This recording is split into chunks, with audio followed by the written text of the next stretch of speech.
नमस्कार, मैं हूं आशित त्यागी। युग करवट यूट्यूब चैनल पर आपका स्वागत है। पहले आज का बुलेटिन। कांवड़ यात्रा को लेकर गाजियाबाद कमिश्नरेट पुलिस ने रूट प्लान जारी कर दिया है। इस दौरान कांवड़ यात्रियों की सहूलियत और वाहन चालकों को परेशानी से बचाने के लिए कांवड़ मार्गों पर यातायात प्रतिबंधित कर दिया गया है। रूट डायवर्जन 4 जुलाई से शुरू होगा और 18 जुलाई तक जारी रहेगा। गाजियाबाद में कांवड़ यात्रा को लेकर 4 जुलाई से 18 जुलाई तक यातायात डाइवर्ट रहेगा। इस बारे में पुलिस ने रूट प्लान जारी कर दिया है। पुलिस के मुताबिक कांवड़ मार्गों पर 4 जुलाई से भारी वाहनों का परिचालन बंद कर दिया जाएगा। 8 जुलाई से इन कांवड़ मार्गों पर हल्के वाहन भी नहीं चल पाएंगे। इस दौरान आम दिनों में चलने वाले यातायात को दूसरे मार्गों पर डाइवर्ट कर दिया गया है। यह व्यवस्था 4 जुलाई की रात्रि 12 बजे से 18 जुलाई की प्रातः 8 बजे तक लागू रहेगी। पुलिस के अनुसार जो प्लान बताया गया है उसके अनुसार दिल्ली की ओर से आने वाले सभी प्रकार के भारी वाहनों का आवागमन महाराजपुर बॉर्डर, ज्ञानीपुर बॉर्डर, तुलसी निकेतन, लोनी तराह से होकर गाजियाबाद की ओर पूर्ण रूप से प्रतिबंधित रहेगा। ये सभी वाहन रोड संख्या 56 चौधरी चरण सिंह मार्ग का प्रयोग करके गाजीपुर मंडी से यूपी गेट होते हुए NH9 के लिए जाएंगे। दिल्ली, मथुरा, बदरपुर की तरफ से दिल्ली होकर बुलंदशहर की ओर जाने वाले सभी भारी वाहन गाजियाबाद नाकर, ओखला बैराज, DND पुल, नोएडा मोड़, गौतम बुद्ध नगर प्रवेश करके एक्सप्रेसवे होते हुए नोएडा, कासना, श्यामनगर मंडी से सिकंदराबाद जाकर GT रोड की ओर चढ़ेंगे। दिल्ली सहारनपुर मार्ग पर भारी वाहन बागपत की ओर से लोनी में प्रवेश नहीं कर सकेंगे। ये सभी वाहन ट्रोनिका सिटी, सोनिया विहार होते हुए दिल्ली की ओर जाएंगे। यूपी गेट से आने वाले समस्त प्रकार के भारी वाहन जो बुलंदशहर या डासना पेरिफेल जाना चाहते हैं वो बुलंदशहर की ओर से जा सकेंगे। दिल्ली से आने वाले समस्त प्रकार के भारी वाहन जिनको हरिद्वार, देहरादून जाना है, सभी वाहन डासना पेरिफेल होते हुए राष्ट्रीय राजमार्ग संख्या 1 से सोनीपत और करनाल होते हुए सहारनपुर होकर हरिद्वार और देहरादून की ओर जा सकेंगे। दिल्ली से सहारनपुर जाने वाले सभी प्रकार के भारी वाहन वजीराबाद पुल होते हुए निकलेंगे। NH9 से संतोष मेडिकल, जल निगम टी पॉइंट, नई लिंक रोड होकर मेरठ तिराहा आने के लिए सभी प्रकार के भारी वाहनों का आवागमन प्रतिबंधित रहेगा। दिल्ली मेरठ एक्सप्रेसवे पर इन्मेंटेक कॉलेज गाजियाबाद के सामने से मेरठ की ओर आने वाले सभी भारी वाहनों का प्रवेश प्रतिबंधित रहेगा। मेरठ, मोदीनगर, मुरादनगर से LT मेरठ तिराहा मोहनगर की ओर आने वाले सभी प्रकार के भारी वाहनों को प्रतिबंधित कर दिया गया है। मेरठ से आने वाले भारी वाहनों का आवागमन दिल्ली मेरठ एक्सप्रेसवे पर पूर्णतः प्रतिबंधित रहेगा। लोनी बॉर्डर, पुस्ता रोड की ओर से आने वाले भारी वाहनों का आवागमन लोनी में बंद रहेगा। लोनी तिराहा से टीला मोड़, भोपरा की ओर भी वाहन नहीं आ पाएंगे।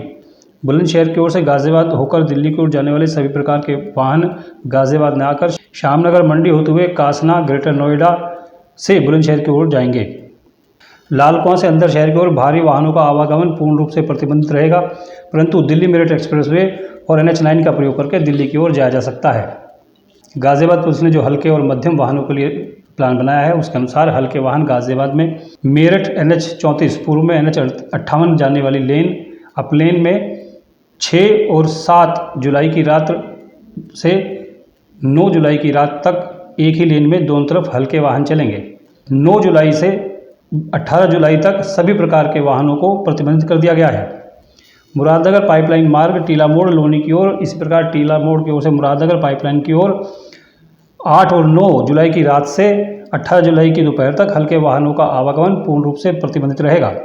ईस्टर्न पेरिफेल मार्ग से आने वाले हल्के वाहन जो मोदीनगर गाजियाबाद की ओर जाना चाहते हैं इन वाहनों को दुहाई उतार NH34 पर प्रतिबंधित रहेगा। ये वाहन डासना उतरकर अपने वैकल्पिक मार्गों का प्रयोग कर सकते हैं। चौधरी मोड़ से घंटाघर, दुधेश्वर मंदिर की ओर, नया बस अड्डा से दुधेश्वर मंदिर की ओर, गौशाला तिराहा, हापुड़ तिराहा की ओर से दुधेश्वर मंदिर की ओर, कैला भट्टा की ओर से दुधेश्वर मंदिर की ओर सभी प्रकार के वाहनों का आवागमन पूर्ण रूप से बंद रहेगा। रेलवे स्टेशन, किराना मंडी, रमतीराम रोड, घंटाघर, बजरिया, दिल्ली गेट, गंदा नाला की ओर से आने वाले हल्के वाहनों को चौधरी मोड़ होते हुए आगे भेजा जाएगा। ALT फ्लाईओवर से मेरठ रोड पर किसी प्रकार के वाहनों को नहीं आने दिया जाएगा।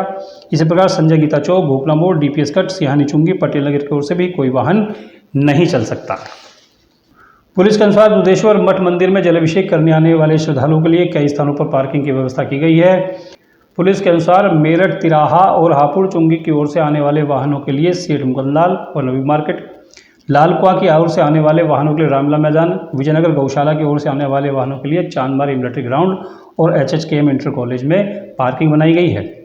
इसके अलावा हेल्पलाइन नंबर भी जारी किए गए हैं, जिसमें जिला नियंत्रण कक्ष का टेलीफोन नंबर 8929436700, नगर नियंत्रण कक्ष का number 9643208942, traffic control room number 9643322904, 0120 2986 इसके अलावा यातायात निरीक्षक प्रथम मेरठ एक्सप्रेसवे और शहर क्षेत्र 8929182258, यातायात निरीक्षक द्वितीय मेरठ रोड शहर क्षेत्र 8929182277, यातायात निरीक्षक तृतीय मुरादनगर 8929436667, यातायात निरीक्षक चतुर्थ यूपी गेट इंदिरापुरम 8928182228, यातायात निरीक्षक पंचम मोहननगर तुलसी निकेतन सीमापुरी 8929182257 और यातायात निरीक्षक छठा लोनी टीला मोड़ क्षेत्र 8929513838 जारी किए गए हैं। इन पर कभी भी संपर्क किया जा सकता है। ब्यूरो रिपोर्ट, न्यूज़ करवट। उत्तर प्रदेश में आज से संचारी रोग नियंत्रण अभियान शुरू हुआ है। गाजियाबाद में इसकी शुरुआत उत्तर प्रदेश के स्वतंत्र प्रभार मंत्री नरेंद्र कश्यप ने की है। इस मौके पर जिलाधिकारी RK सिंह और CMO डॉक्टर भवतोष अंतर भी मौजूद रहे। आज से 31 जुलाई तक जिले में संचारी रोग नियंत्रण अभियान शुरू हो गया है। इस अभियान के पहले दिन जन जागरूकता रैली निकाली गई, जिसका शुभारंभ हरी झंडी दिखाकर राज्य मंत्री स्वतंत्र प्रभार नरेंद्र कश्यप और जिलाधिकारी RK सिंह ने किया। जागरूकता रैली संजयनगर स्थित जिला संयुक्त अस्पताल से शुरू हुई, जो राजनगर से होते हुए अम्बेडकर रोड जिला अस्पताल जस्सीपुरा मोड़ पर समाप्त हुई। इस अवसर पर राज्य मंत्री नरेंद्र कश्यप ने कहा कि बरसात का मौसम शुरू हो गया है, ऐसे में विभिन्न बीमारियों का आगाज भी हो जाता है। ऐसी बीमारी से बचने के लिए ये अभियान चलाया जा रहा है। DM RK सिंह ने कहा कि आम जन को भी इस अभियान में सहयोग करना चाहिए ताकि बीमारियों पर रोक लगाई जा सके। इस अभियान में प्रशासन के करीब 30 से अधिक विभाग सहयोग करेंगे ताकि शहर ही नहीं ग्रामीण क्षेत्र में भी मौसमी बीमारियों से बचा जा सके। CMO डॉक्टर भवतोष अंतर ने बताया कि इस अभियान के दौरान विभागीय स्तर पर काम होगा, वहीं डोर टू डोर जाकर लोगों को जागरूक भी किया जाएगा। 17 से 31 जुलाई तक दस्तक अभियान चलेगा, जिसमें स्वास्थ्य विभाग की टीमें घर घर जाकर बीमार लोगों का ब्यौरा एकत्र करेंगी, उनके इलाज की व्यवस्था भी कराई जाएगी। ब्यूरो रिपोर्ट, युग करवट। गाजियाबाद में आज संपूर्ण समाधान दिवस का आयोजन किया गया है। इस दौरान नेहरू नगर के कम्युनिटी सेंटर में शिविर लगाया गया। शिविर में SDM विनय कुमार सिंह ने लोगों की समस्याओं को सुना और उनके निस्तारण के निर्देश दिए। समाजवादी पार्टी के राष्ट्रीय अध्यक्ष अखिलेश यादव का आज जन्मदिन मनाया गया। मुख्यमंत्री योगी आदित्यनाथ और बसपा अध्यक्ष मायावती ने भी उनको शुभकामनाएं दी। गाजियाबाद में पार्टी कार्यालय पर नेताओं और कार्यकर्ताओं ने केक काटा और भंडारा भी किया। समाजवादी पार्टी के राष्ट्रीय अध्यक्ष अखिलेश यादव का आज 50वां जन्मदिन मनाया गया। इस अवसर पर गाजियाबाद में जिलाध्यक्ष फैजल फैन और महानगराध्यक्ष वीरेंद्र यादव के नेतृत्व में जन्मदिन समारोह का आयोजन किया गया। पार्टी के RDC स्थित कार्यालय पर समाजवादी पार्टी के नेताओं और कार्यकर्ताओं ने केक काटा और भंडारे का आयोजन किया।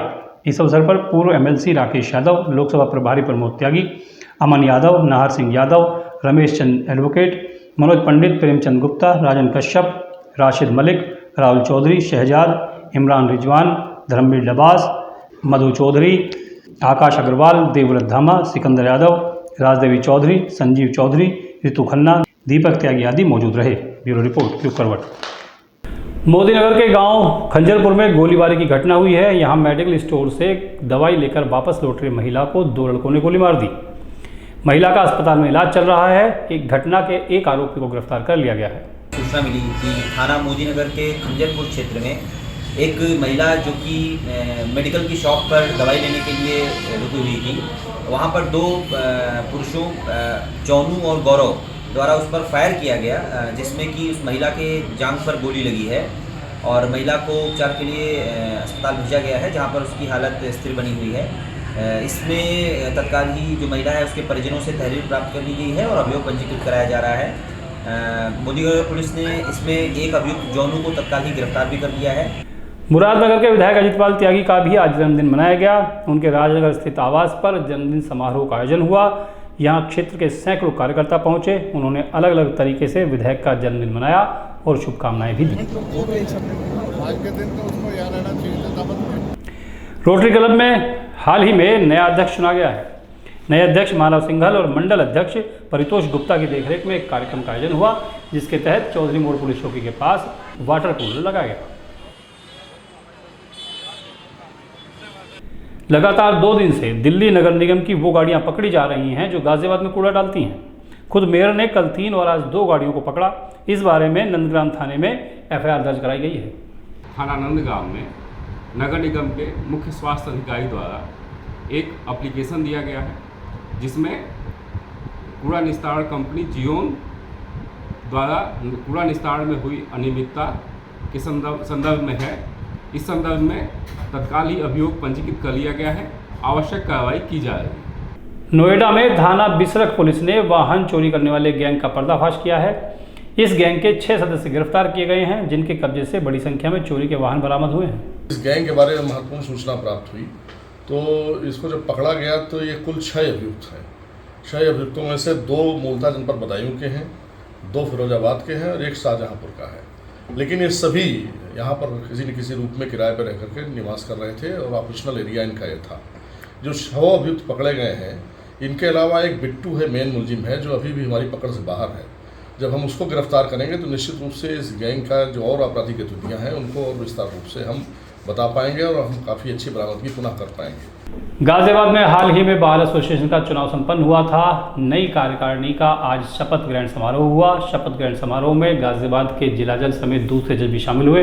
इसके अलावा हाईकोर्ट से और दिल्ली से भी जज शपथ ग्रहण समारोह में शामिल हुए। सचिव श्री सुनील कुमार त्यागी से अनुरोध करते हैं। ये था आज का बुलेटिन। अब खबरों का पोस्टमार्टम।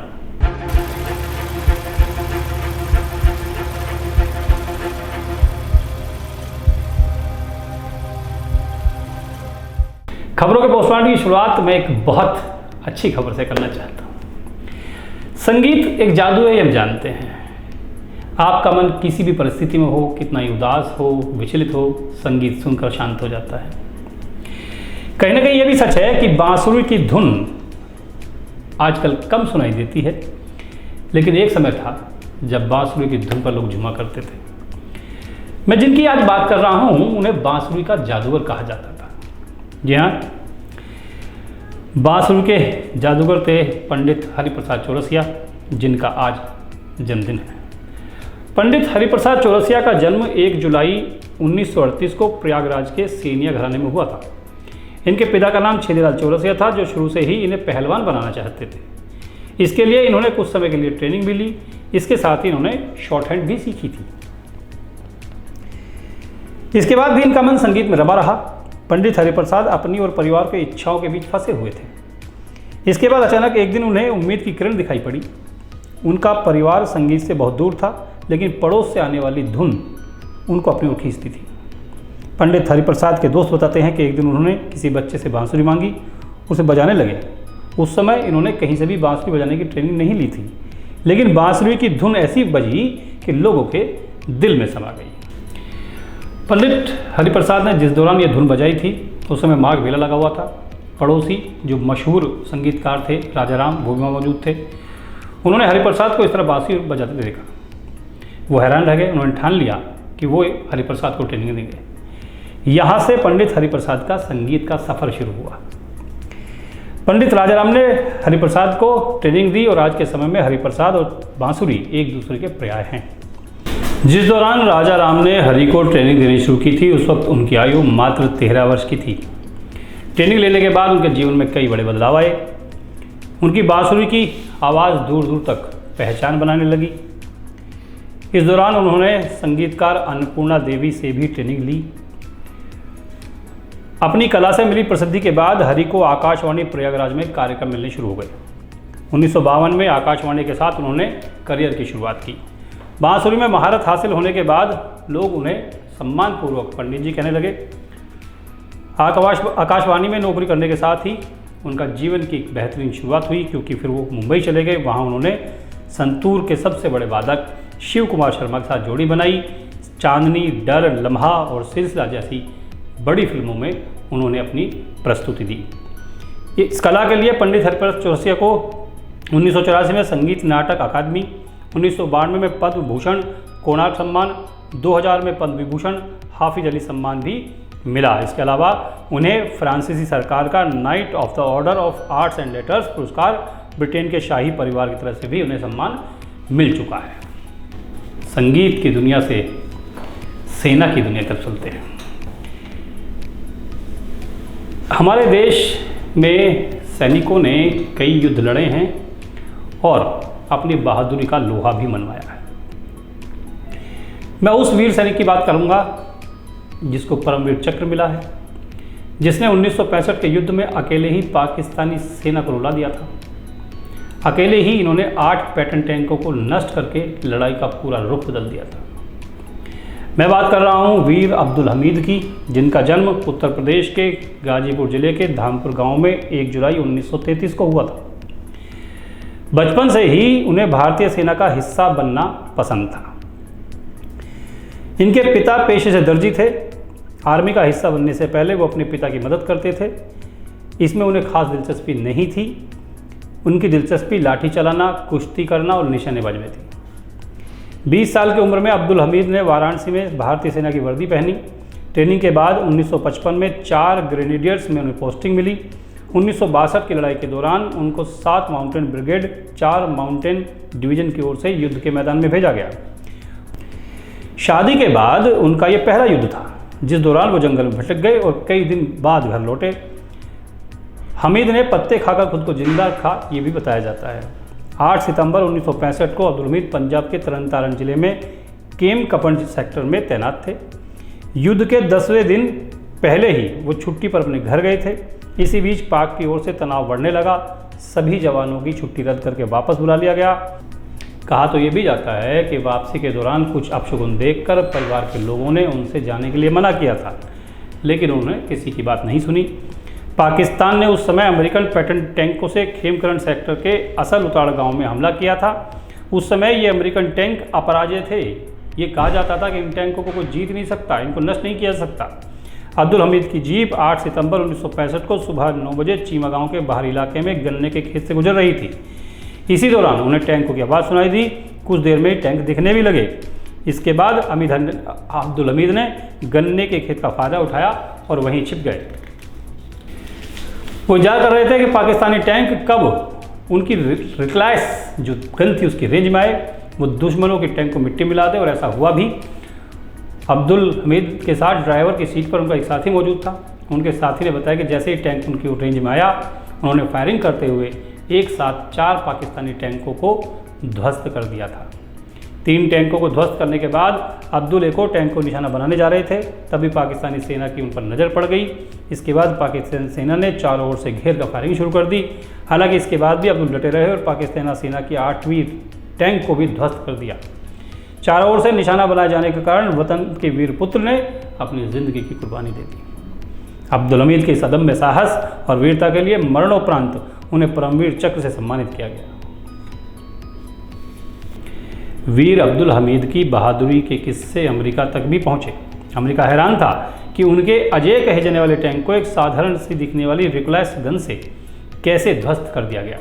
अमेरिका ने अपने अजय टैंक की दोबारा समीक्षा की। आज भी अमेरिका के लिए पहली बनी हुई है कि आखिर एक साधारण गन से उनके टैंकों को नष्ट कैसे किया गया था। अगली खबर आपके लिए फ़ायदेमंद है, सुनिएगा ज़रूर। आज 1 जुलाई है। 1 जुलाई से आरबीआई के सेविंग बॉन्ड पर निवेशकों को फ़ायदा देना शुरू कर दिया है। आरबीआई की ओर से फ्लोटिंग रेट सेविंग बॉन्ड पर ब्याज दर को बढ़ाकर 8.05% कर दिया गया है। Floating rate saving bond NCC से लिंक होते हैं। जब एनसीसी पर ब्याज बढ़ता है तो इन बॉन्ड्स की ब्याज में भी अपने आप इजाफा हो जाता है। इससे कोई भी भारतीय नागरिक 1000 रुपये में निवेश कर सकता है। आरबीआई की ओर से सेविंग बॉन्ड की ब्याज दरों का रिव्यू हर 6 महीने में किया जाता है। अब अगला आरबीआई की फ्लोटिंग रेट का रिव्यू 1 जनवरी 2024 को होगा। आरबीआई ने ब्याज बढ़ाया है, ये खबर मैंने आपको बताई है। अगर आपका इंटरेस्ट इसमें है तो आप इसमें जा सकते हैं और बढ़े ब्याज का लाभ ले सकते हैं। आज के लिए बस इतना ही। गाज़ियाबाद और उसके आसपास के ज़िलों के तमाम खबरों को जानने के लिए देखिए युग करवट यूट्यूब चैनल, और विस्तृत रूप से खबरों को जानने के लिए पढ़िए युग करवट समाचार पत्र। आज का बुलेटिन खबरों का पोस्टमार्टम आपको कैसा लगा मुझे कमेंट करके ज़रूर बताइएगा। युग करवट यूट्यूब चैनल को सब्सक्राइब करें, वीडियो को लाइक करें, अपने दोस्तों और रिश्तेदारों को शेयर करें। नमस्कार।